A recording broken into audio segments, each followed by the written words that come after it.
देंगे। ये कुल मिला के हमारी पेंशन को बंद करने का एक जरिया इन्होंने खोजा जो अग्निवीर लेके आए। तो मैं इस पर एक बात कहना चाहता हूँ कि आप 3-3 पेंशन ले रहे हो, हम कुछ नहीं कह रहे, हम एक पेंशन ले रहे, उस पर आप कैंची नहीं तलवार चला रहे हो, कभी डीए काटते हो, कभी कुछ करते हो, लोभ लुभावने बातें देकर अग्निवीर।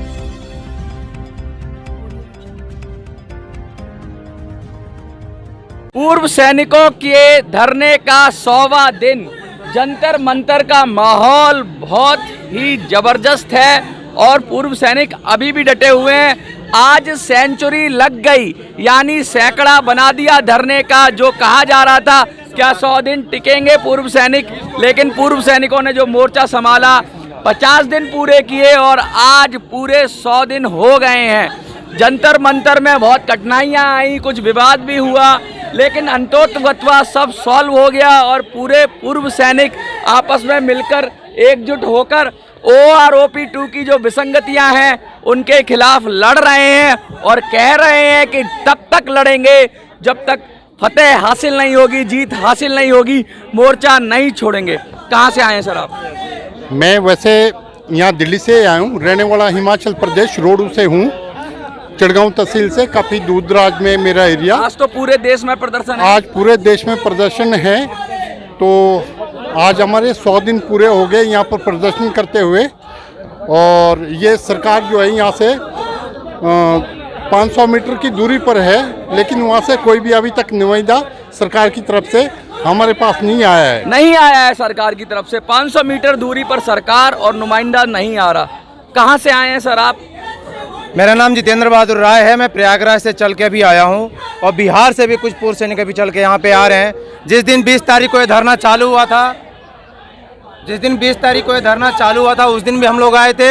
आज हमारे धरने का 100वां दिन है। आज भी हम इस धरने के अंदर आए हैं केवल यह दिखाने के लिए कि यह धरना केवल दिल्ली के अंदर नहीं, पूरे भारतवर्ष के अंदर, आज पूरे जिले के अंदर SDM को ज्ञापन दिया जा रहा है। और इस धरने के बारे में 2 शब्द मैं कहना चाहूँगा कि यह धरना तब तक खत्म नहीं होगा जब तक कि हमारी मांगें पूरी नहीं होंगी। आप लोग 100 दिन कवर किए हो, आपको सब मांगें पता है, लेकिन इसी बीच कुछ घटनाएं हुई हैं। उन घटनाओं के आप लोग ध्यान ना दें, क्योंकि एक्सेप्ट आदमी हर विभाग में होते हैं। हमारे विभाग में कुछ एक्सेप्ट आदमी हैं जो अपनी राजनीतिक स्वार्थ के लिए हमारा यूज करना चाह रहे थे, लेकिन हमारे कपिल भाई ने इस चीज़ को निसाह करके उनको यहाँ से भगा दिया। उनके लिए एक बार जोरदार ताली चाहिए और इस कमेटी के लिए जोरदार ताली चाहिए जो कि 100 दिन से इस धरना को चला रहे हैं। और इसी प्रकार अनवरत यह धरना चलता रहेगा जब तक कि हमारी मांगें पूरी नहीं होंगी।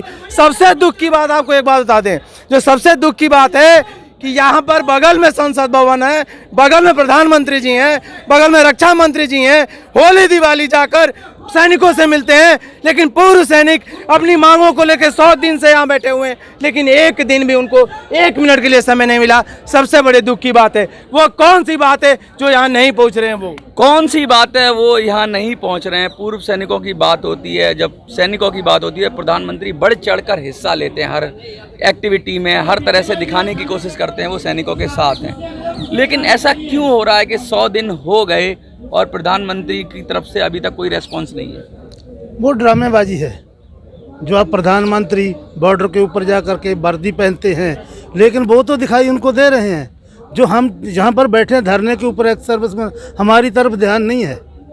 हमारी तरफ ध्यान 100 दिन से नहीं है, आज से नहीं है।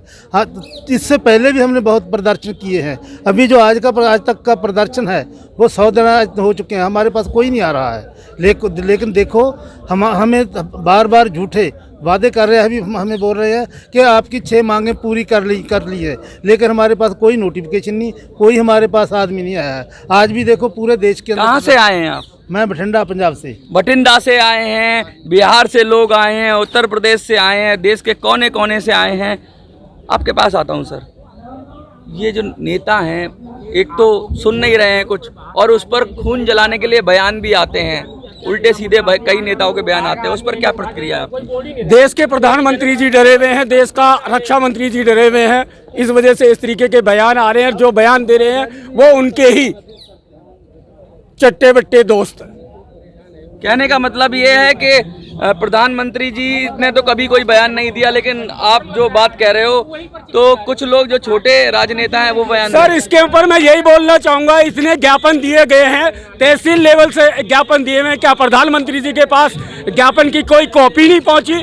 जो आप उनका पक्ष रखते हुए ये बोल रहे हो कि प्रधानमंत्री जी उस पर कुछ बोल नहीं रहे, बोल तो इसलिए नहीं रहे क्योंकि वो डरे हुए हैं और उन्होंने गलती की है। तो कुछ नहीं सर, 2024 का जब चुनाव होगा, जिन जिन सांसदों को हमने ज्ञापन दिया है, जब वो हमारे मोहल्ले में प्रचार के लिए आएंगे तो हम उस समय उनसे पूछेंगे कि हमारे ज्ञापन का क्या हुआ। ये जवाब उनको देना पड़ेगा क्योंकि पूर्व सैनिकों की मांग है।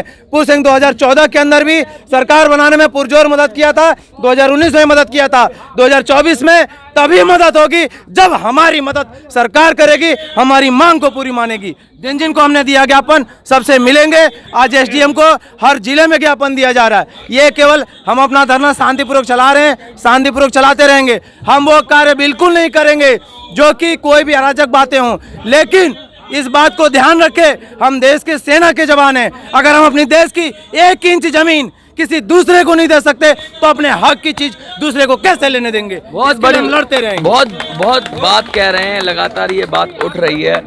100 दिन हो गए हैं, कुछ नाराजगी भी है, लेकिन अभी जो आंदोलन जो हो रहा है आज जो अलग अलग जगह पे ज्ञापन दिया जा रहा है, ये पहले भी हो चुका है। आप लोगों ने किया था शायद 1-1.5 महीने पहले ऐसा किया था। नई क्या कदम है, नया क्या कदम होगा? ये तो देख लिया, ये तो डिसेंट्रलाइजेशन ऑफ आंदोलन देख लिया कि जगह जगह जाके ज्ञापन दिए, डीएम को दिए, या इसके आगे की कदम क्या है, क्या सोच रहे हैं? इसके आगे के लिए अभी हम आज फिर सभी डीसीओं को और उनको ज्ञापन दे रहे हैं अपनी अपनी स्टेट वाइज। और ये मैं सबसे पहले इस कमेटी का और इसका धन्यवाद और हमारे सैनिक भाइयों का धन्यवाद करता हूं कि इतने धैर्य के साथ में आज हमारा ये धरना 100वें दिन में प्रवेश कर चुका है। और हमने अनुशासन का पालन करते हुए सरकार को ये चेतावनी देने की कोशिश की है हर बार कि हमारे सैनिक जो भूतपूर्व सैनिक हैं उनके धैर्य की परीक्षा ना ले, नहीं तो आपके लिए ये भारी नुकसान होगा। और हम प्रधानमंत्री जी से ये निवेदन करते हैं कि जो हम जो सैनिक हैं ये भीख मांगने के लिए नहीं खड़े हैं, हम ये अपना हक मांग रहे हैं। जो सरकार ने हमको देने की जो सरकार ने हमको देने की घोषणा की है, प्रधानमंत्री जी बोलते हैं सबका विकास, सबका साथ और सबका विकास। हम उस विकास की बात कर रहे हैं। उन्होंने जो 1 रैंक 1 पेंशन हमारे को दिया वो आखिरी जवान तक नहीं पहुंचा है। हम उस अपना हक मांगने के लिए यहाँ पर खड़े हैं और प्रधानमंत्री से ये अपील करते हैं या तो हमारी बात को सुने, नहीं तो आपको सरकार से जाना पड़ेगा। अभी कुछ दिन पहले सतबीर साहब यहाँ लाके टेंट लगा के बैठे थे। उनका सामने मैंने इंटरव्यू किया था उनका आपने इंटरव्यू किया था, वो इंटरव्यू मैंने पूरा सुना था। मैं उनके बारे में एक बात कहना चाहता हूँ। उन्होंने कहा था कि ये शासन ने कर दिया, हमको मिल गया। अरे भाई 2008 से धरना आप कर रहे हो, 7th पे कमीशन में धरना पे आप थे, तो जब ये हो रहा था तब आप कहाँ थे? अब आप कह रहे हो कि हमसे आके मिल लो, हम आपके साथ मिलना चाहते हैं। तो जब ये गलत हुआ उस समय आपने विरोध क्यों नहीं किया कि हमारे जवानों के साथ धोखा हो रहा है? अगर आपको पता चला ये तो अब क्यों मिलने को क्यों नहीं विरोध किया सतबीर ने? और अब आ रहे हैं, वो सैनिकों का गद्दार है, वो सैनिकों का गद्दार है जनरल सतबीर सिंह। सुन लो आपसे लगवाएं। जिस देश का सैनिक सड़कों पर एक सेकंड में रहता हूं ना, रुको साहब, अरे एक सेकंड, अरे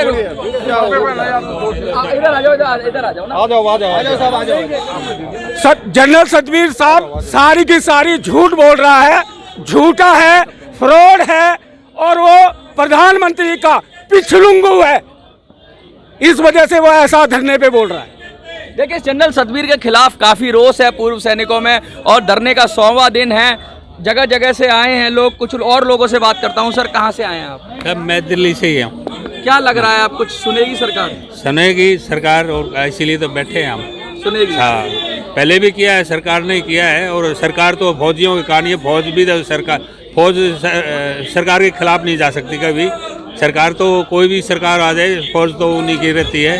हमें अनोमली जो डाली हैं वो कंसीडर कर रहे हैं। सरकार के पास बहुत काम होते हैं।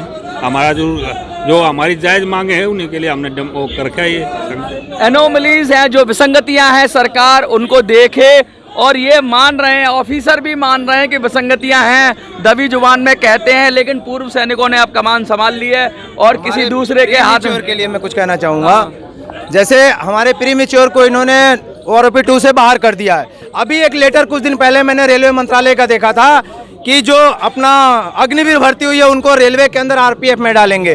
तो मैं इस सरकार से, मौजूदा सरकार से, रेलवे मंत्रालय से एक बात पूछना चाहता हूं, जो प्रीमेच्योर पहले के आए हुए हैं उनको कहां रखा अभी तक, जो आश्वासन दे रहे हैं कि हम अग्निवीर को आगे नौकरी देंगे। ये कुल मिला के हमारी पेंशन को बंद करने का एक जरिया इन्होंने खोजा, जो अग्निवीर लेके आए। तो मैं इस पर एक बात कहना चाहता हूं कि आप 3-3 पेंशन ले रहे हो, हम कुछ नहीं कह रहे, हम एक पेंशन ले रहे, उस पर आप कैंची नहीं तलवार चला रहे हो, कभी DA काटते हो, कभी कुछ करते हो, लोभ लुभावने बातें देकर अग्निवीर के अंदर हमारे युवाओं को भर्ती कर रहे हो। 4 साल बाद, 5 साल बाद क्या गारंटी है कि उनको आप नौकरी दोगे, जब आज हमारे प्रीमेच्योर भाइयों को आपने दर भटकने के लिए छोड़ रखा है, लोगों को प्राइवेट नौकरी पे डाल रखा है, तनख्वाहें नहीं मिलती 3-3 महीने।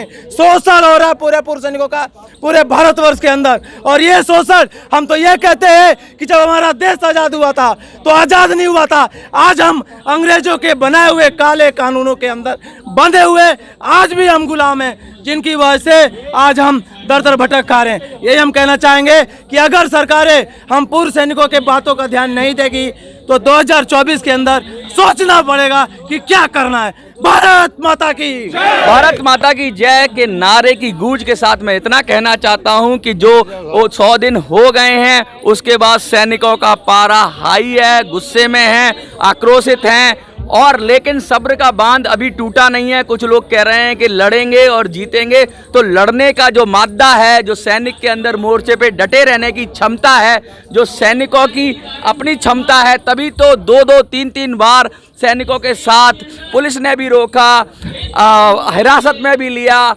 आपस में भी कुछ दिक्कतें हुई, लेकिन सैनिकों ने मोर्चा संभाले रखा। सारी विषम परिस्थितियों में सैनिक डटे हुए हैं और उम्मीद लगा रहे हैं सरकार से कि सरकार उनकी सुनेगी। नहीं सुनेगी तो 2024 की भी बातें हो रही हैं, देखना होगा सरकार कब ध्यान देती है। जंतर मंतर से मिनी संसद के लिए मैं मनोज सुराजी, जय हिंद, जय भारत।